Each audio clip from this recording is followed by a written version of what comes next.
Allah itu tidak suka orang yang melewati batas. Itu termasuk melewati batas dalam doa karena ada unsur mendikte Allah. Saya memberi contoh tadi. Misalnya kita sebagai cowok berdoa, ya Allah saya ingin punya istri cantik, sholihah, nasabnya baik, gak pernah cerewet, gak pernah apa. Itu kan nanti nyarinya juga susah. Nanti kalau Allah menjabatkan itu adanya di surga, ning donya ora payu rabi, kira-kira. Nah itu sudah berlebihan. Terus kalau ada ulama mengatakan doa itu mukhul ibadah, itu maksudnya gini, doa itu bukti kita minta itu bukti kita lemah. Nah merasa lemah itu sudah bagian dari ibadah. Makanya masyhur itu syairnya Abdul Al-Haddad itu. Fadu'ai wabdihali dalilun li fiftikori itu. Jadi saya berdoa itu hanya sebagai bukti saya butuh Allah. Saya sendiri tidak punya kepentingan mustajab apa enggak. Jadi wali-wali yang mengatakan doa itu mukhul ibadah sebetulnya itu malah wali-wali yang dari awal enggak kelintas disembadani apa enggak. Butuhnya dia itu menunjukkan bahwa saya ini lemah. Buktinya posisinya minta. Itu yang dimaksud mukhul ibadah. Tapi kalau kita berdoa terus posisi kita protes. Katanya kamu baik ya Allah, engkau baik. Ternyata enggak juga. Buktinya semua doa saya enggak kamu kabulkan. Wah, ini malah doa kriminal. Jadi yang dimaksud mukhul ibadah itu doa, itu bukti minta. Minta itu bukti lemah. Makanya ada syairnya Abdul Al-Haddad maksud fadu'a ibabdihali dalilun li fiftikor. Jadi saya minta engkau ya Allah itu bukti saya butuh. Jadi itu bukan dua hal yang harus dipertentangkan. Jadi kalau doa dikatakan apa? Ibadah karena di doa itu minta. Lah minta itu bukti merasa kita lemah. Berarti kita sa'il Allah mas'ul. Kita minta Allah yang kita mintain. Kita menengadah Allah yang berposisi memberi. Itu saja sudah cukup sebagai ibadah. Meskipun doa kita tidak mustajab.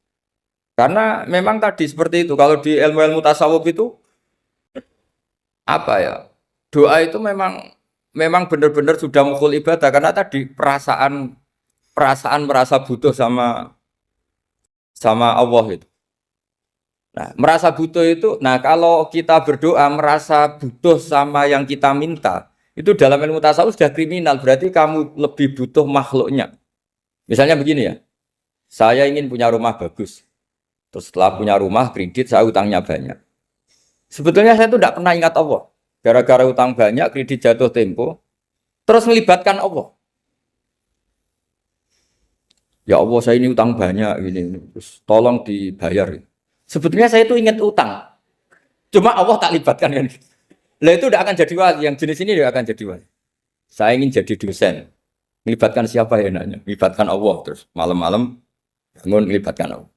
Itu artinya apa? Kamu itu lebih ingin yang kamu minta ketimbang ingin Allah. Kalau wali itu enggak gitu, kangen Allah. Terus tahu Allah itu zat pemberi, karena tahu Allah zat pemberi terus minta. Maka yang dikangen itu ya Allahnya dulu. Kalau kita kan enggak punya kasus dulu, punya keinginan banyak dulu. Baru ingat siapa yang bisa ya. Oh Allah. Allah kita libatkan. Ya untungnya Allah baik, mau ramal utang bukan mikir. Untungnya Allah enggak jawab itu. Jadi itu bedanya wali. Kalau wali itu kangen Allah dulu, baru minta. Kalau kita enggak, banyak masalah dulu, baru melibatkan Allah. Nah yang jenis ini tuh bahaya, kalau nggak disembadani mesti ngomel ya. Gusti katanya kalau yang minta kamu kabulkan, ternyata ini enggak. Nanti kalau Allah jawab, kamu itu tidak kangen saya, kamu itu kangen uang, kangen perempuan cantik yang kamu inginkan. Terus kamu melibatkan saya. Urusannya apa saya dengan itu, Pak? Makanya tidak usah nuntut karena awalnya sudah salah. Ya saya kira itu ya. Jadi ada ayat apa? Ud'u rabbakum tadarru'aw wa khufyah, terusannya apa? Innahu la yuhibbul mu'tadin. Itu di semua tafsir dikatakan Allah enggak suka orang yang berlebihan dalam doa.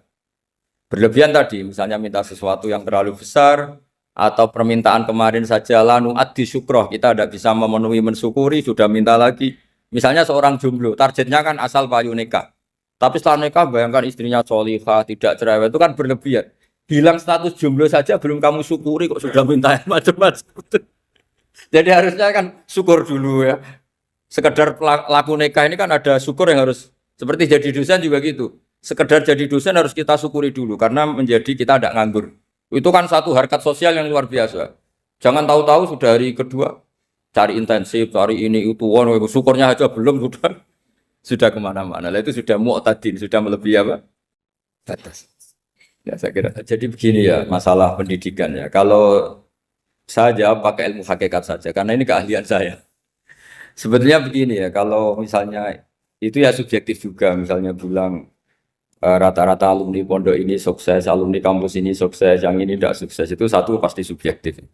Karena biasanya yang diterkenalkan ya yang sukses-sukses. Sama saya punya tetangga dari pondok yang Anda sebut itu kebetulan tidak sukses semua. Itu jantung saya sampai ngeluh. Saya ini gimana kok? Ya, ya sudah seperti itu kan subjektif. Tapi menyangkut pendidikan itu begini ya, menyangkut hasil dari pendidikan itu. Andai kan kita bicara ilmu hakikat, misalnya kita mondok itu, mondok kemudian jadi orang miskin, jadi orang yang menurut orang banyak tidak berguna di masyarakat. Ternyata kita ini orang yang kelihatannya tidak punya karir, tapi kalau malam sujud sama Allah. Punya anak niat memperbanyak orang sujud, terus punya ibu yang sakit-sakitan kita rawat. Meskipun kita tidak jadi dosen, tidak jadi menteri, tapi indah Allah itu luar biasa karena berstatus ngerawat ibu, ngerawat anak, ngerawat istri. Nah Islam itu datang dengan jargon-jargon seperti itu. Sehingga Nabi kalau muji itu ada Uwais Al-Qarni, ini orang yang luar biasa. Ternyata dia itu punya ibu lumpuh yang kalau kemana-mana harus digendong. Ketika tetangga-tetangganya berhasil sowan Rasulullah itu Uwais Al-Qarni tidak bisa karena setiap ibunya dipamitin mau sowan ke Rasulullah itu sama ibunya nggak boleh. Tapi apa yang terjadi? Justru dipuji-puji Nabi sebaik-baiknya kurun.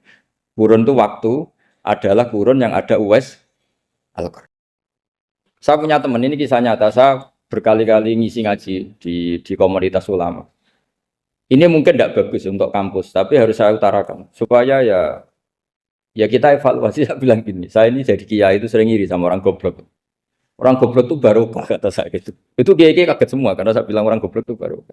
Saya beri contoh gini, misalnya saya pinter, terus juara MTQ, juara hafal Quran atau juara baca Quran secara tartil. Ujung-ujungnya saya dapat apa? Hadiah umroh atau apalah, atau hadiah rumah atau apa. Pertanyaannya adalah mendapat. Saya ulang lagi, mendapat. Sementara ada santri yang bodoh, gara-gara bodoh itu dosen UI yang enggak, jadi kiai yang enggak, akhirnya dia jadi pekerja di Korea. Barokahnya bodoh tadi. Karena di Korea melihat orang ateis, akhirnya dia kepikiran bikin masjid. Sebagian gajinya disumbangkan untuk masjid. Ini bodoh pendiri masjid. Tapi kita gara-gara dosen dakwah di masjid, ini pinter dapat uang dari masjid. Nah ini bukan nyindir, ini biasa saja, ini maksud saya. Maksud saya, kamu jangan ngabaikan hidup. Akhirnya apa yang terjadi? Saya ini punya teman ini betul. Saya ini kan kecelok dulu tuh Gus Alim. Nasib saya di mana-mana dihormati. Kadang saya merasa dosa. Kok dihormati? Saya punya teman, dulu gobloknya minta ampun sekolah, sekelas sama saya. Gobloknya, soalnya gobloknya harus disepakati. Sudah. Iya, goblok mujma'alah kira-kira. Singkat cerita dia itu hidup di pedalaman Kalimantan sekitar tahun 92.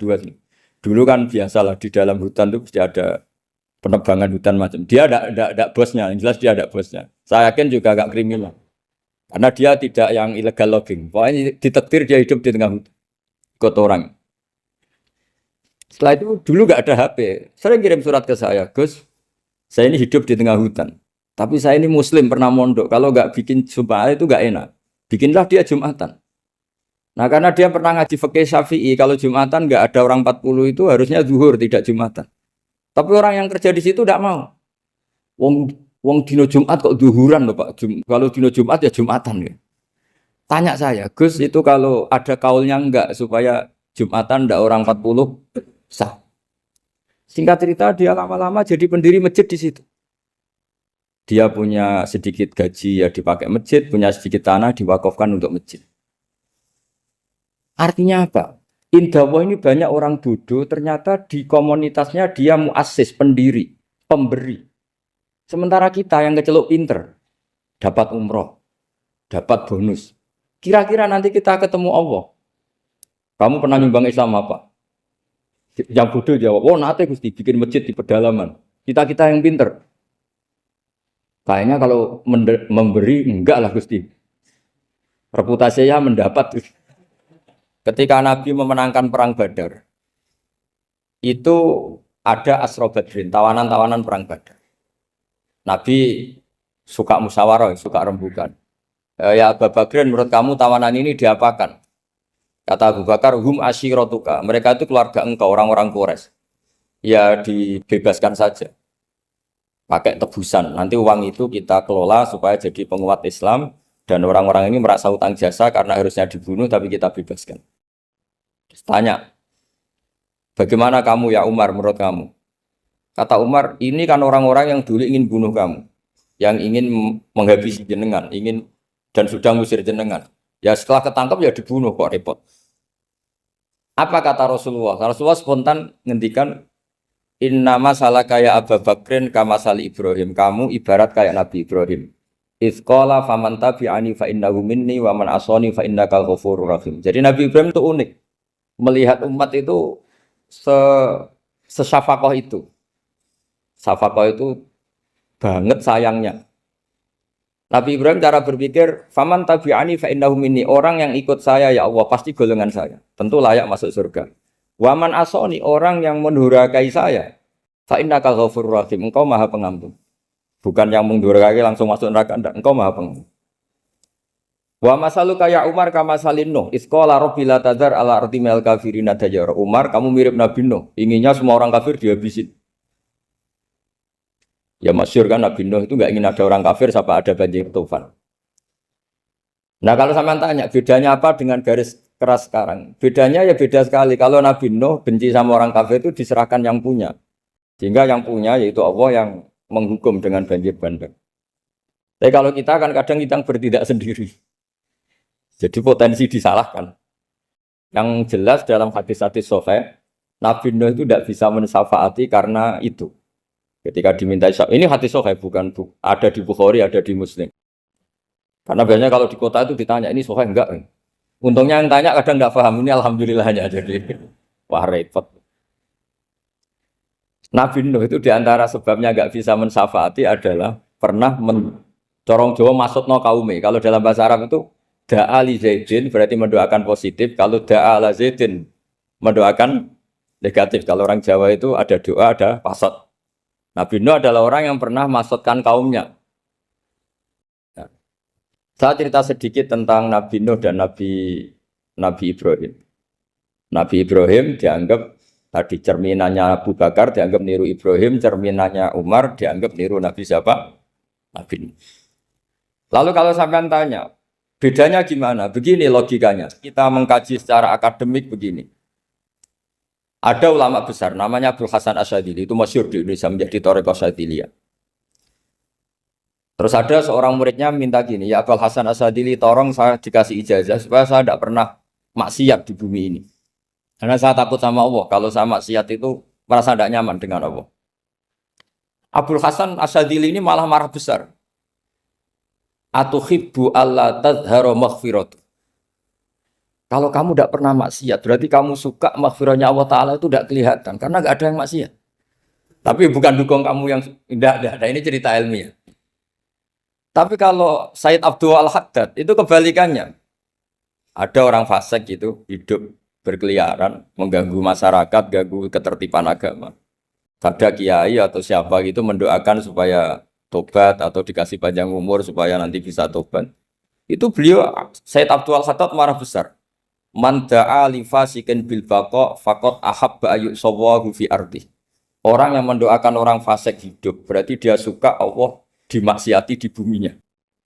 Jadi akhirnya jadi kutub besar, yang satu Sadziliyah, yang satu Haddadi.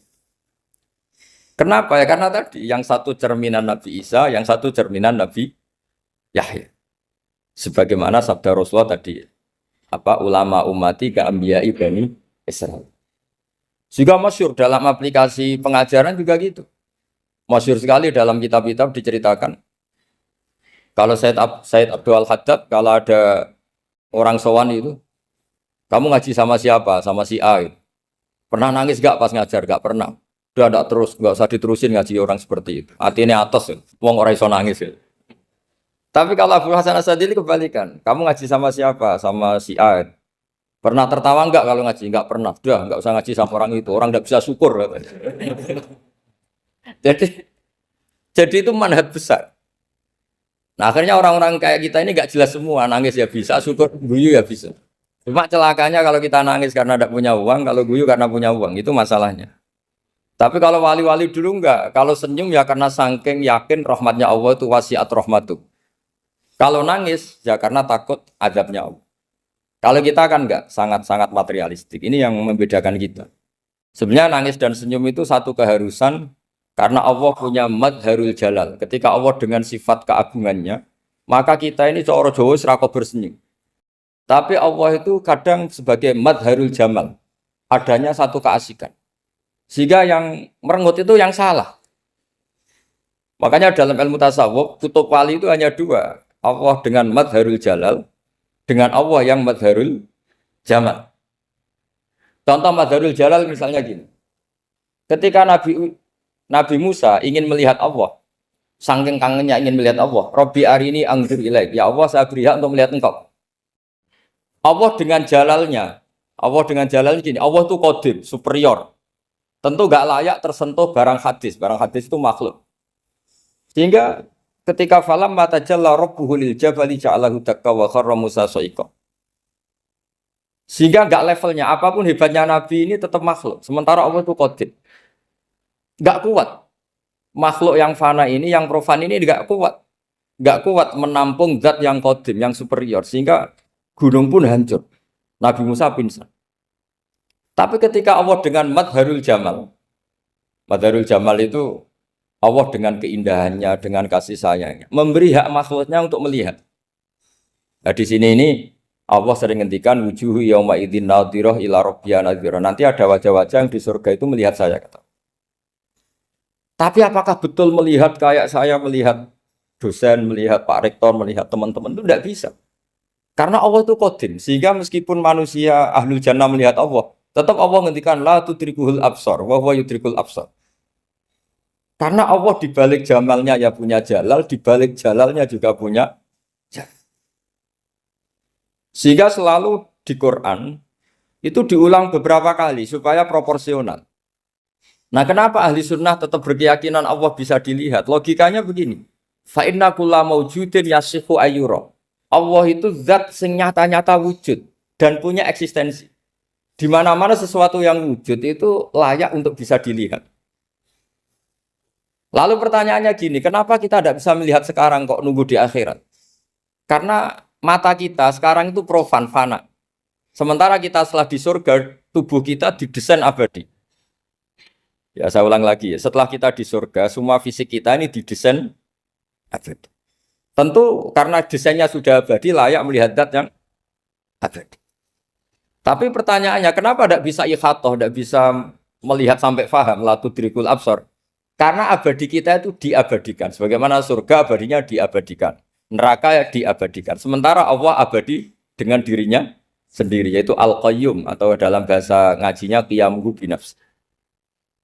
Nah lalu pertanyaan, makanya Mu'tazilah itu menentang betul kalau orang di surga bisa melihat Allah. Cara berpikir Mu'tazilah, melihat itu artinya yang dilihat ada arahnya, sementara Allah terbebas dari arah. Tapi kata ahli sunnah cara berpikir tidak seperti itu. Melihat itu pokoknya tahu. Nah, tahu karena mata itu karena kita ditakdir tahu itu karena mata. Sebetulnya yang menjadikan tahu itu tidak mata. Ya kalau tahu ya tahu saja, bukan harus pakai mata. Itu cara berpikir ahli sunnah wal jamaah. Jadi saya beri ya bocoran. Kenapa mazhab ahli sunnah itu yang dipilih oleh banyak mayoritas di dunia, jumhur itu.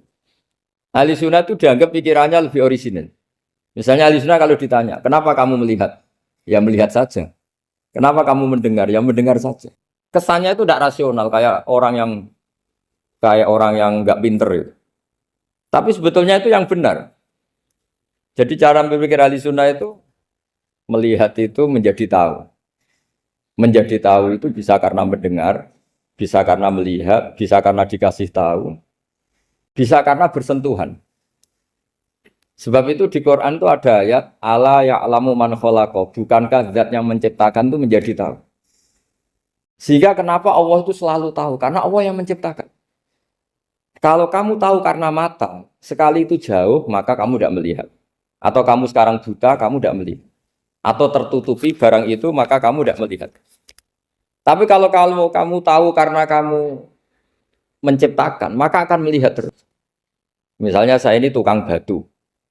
Saya ingat betul ketika saya bangun Monas, itu polpen saya tak tanam di dalam Monas. Saya ingat betul kalau polpen saya warnanya putih, tak tanam di Monas 2 meter dari pondasi. Setelah saya pulang ke Jogja ditanya, di dalam Monas ada apa? Ada polpen. Posisinya 2 meter dari pondasi. Kenapa saya tahu? Karena saya yang menciptakan. Nah, karena menciptakan ini sehingga tahu saya akan terus-menerus. Tapi kalau tahu karena mata sekali barang itu tertutupi, nggak tahu. Misalnya saya tahu jenengan karena dekat sekali jenengan kemana-mana saya sudah tidak tahu. Tapi kalau saya menaruh sesuatu di tubuh Anda, sehingga kamu kemana-mana tetap tahu bahwa barang itu ada di tubuh. Nanti kalau ada yang protes, tapi bisa saja Gus barang itu dicuri orang kemudian Anda tidak tahu. Yang menjadi tidak tahu karena saya sudah tidak menciptakan suasana itu. Selagi saya yang menciptakan, maka akan tahu terus. Nah, tapi karena Allah ini menciptakan semua yang ada di bumi, maka Allah tahu terus. Jika Allah tahu cara bikin kuman, terus tahu bahwa manusia itu punya kuman, kumannya punya organ, organnya juga punya kuman. Mesti gak kebayang. Kamu bayangkan kayak makanya Allah itu kalau cerita sederhana, innallaha la yastahi ayyadriba masalam ma ba'udatan fama fawqaha. Allah itu tidak malu bikin perumpamaan nyamuk, karena nyamuk itu lebih dahsyat timbang gajah. Para pematung itu disuruh bikin gajah masih mampu. Bikinkan patung gajah, mungkin masih sanggup. Tapi kalau tak suruh bikin patung nyamuk, nggak usah bikin hidup, patungnya saja sekecil itu. Padahal nyamuk kecil itu punya organ tubuh. Lalu bikinnya organ tubuh nyamuk itu kayak apa? Organnya punya kuman, kumannya punya organ, organnya juga punya kuman. Sehingga orang-orang alim itu baca nyamuk itu lebih jadi ayat Allah ketimbang melihat dinosaurus. Tapi sekarang orang itu nggak tertarik ceritanya. Jadi beda perasaannya orang alim sama orang awam. Kalau orang awam tuh melihat mukjizat kan yang dasar-dasar kayak dinosaurus, gajah, wow. Gitu. Kalau orang alim nggak, malah melihat nyamuk. Kealiman seperti itu terjaga di umatnya Muhammad, di umatnya Rasulullah Muhammad SAW. Karena ketika umat ini nggak ditumbuhi para nabi, itu Allah menjamin Muhammad, ulama umatmu nanti punya kemampuan seperti nabi. Tentu tidak dalam keutamaan ya, keutamaan tentu nggak sekelas sama nabi.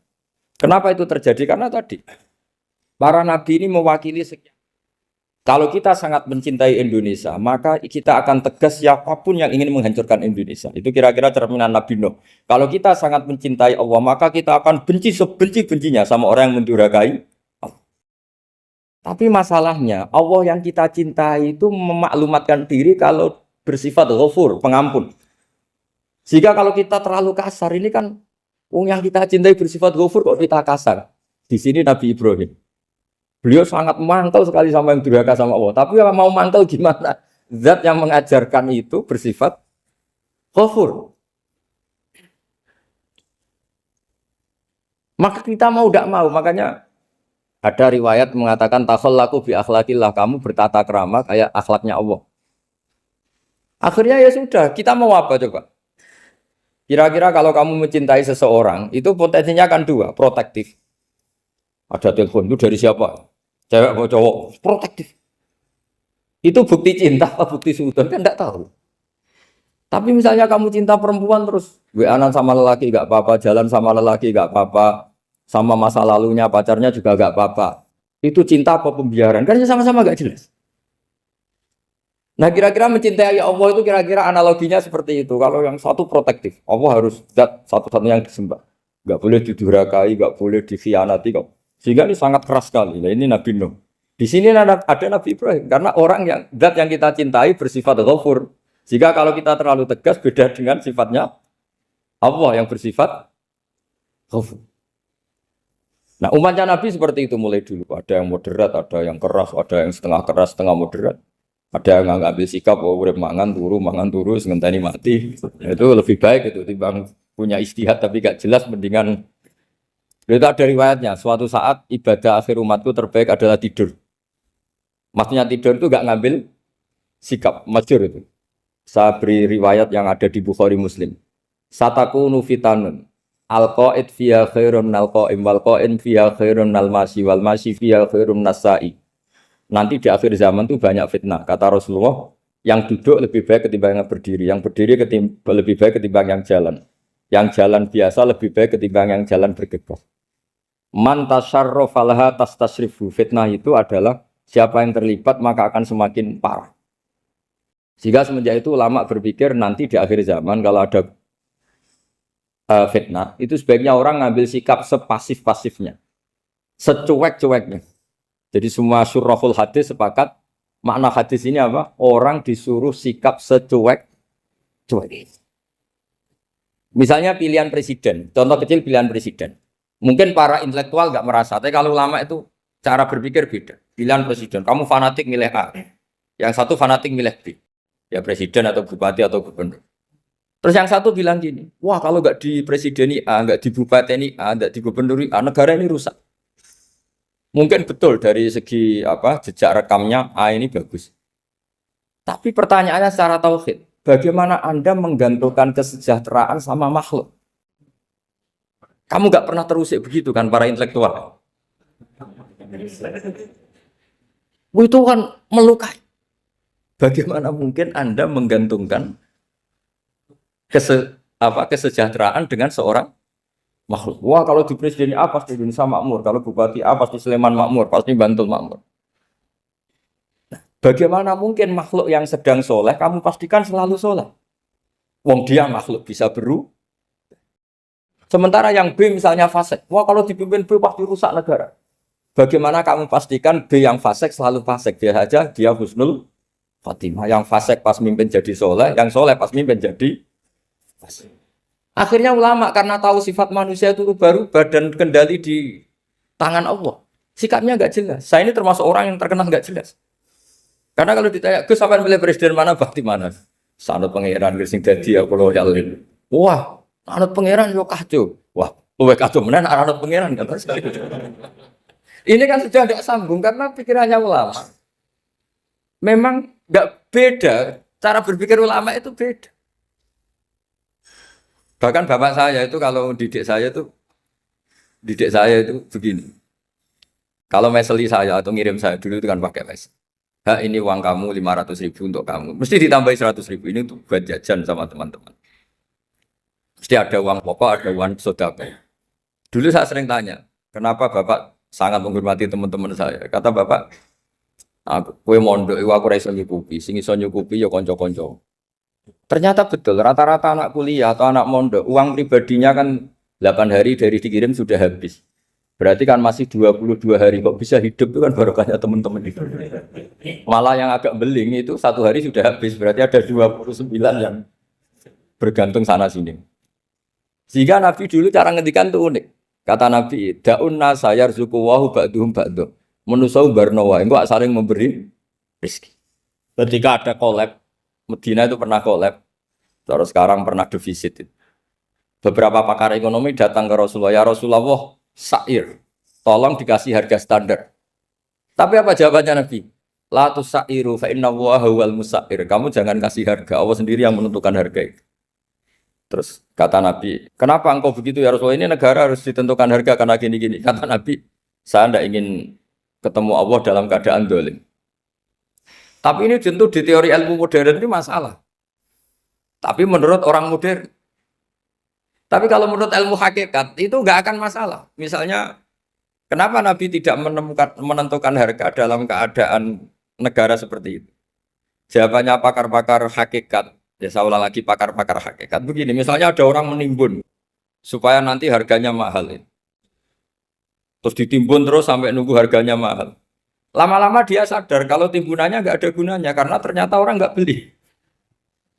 Nah, ketika orang nggak punya kemampuan beli, yang menimbun juga nggak punya uang. Nah, tapi kalau sampean tanya, tapi Gus nak tuku barang pokok kan kita mati karena kehabisan stok. Itu masalah tauhid Anda. Bagaimana mungkin kamu bayangkan seorang makhluk tidak bisa hidup atau nggak dapat rezeki? Nabi itu orang yang sampai ke derajat hakikat dari tidak pernah bayangkan gitu. Saleh sampean jadi orang yang tauhidnya masalah.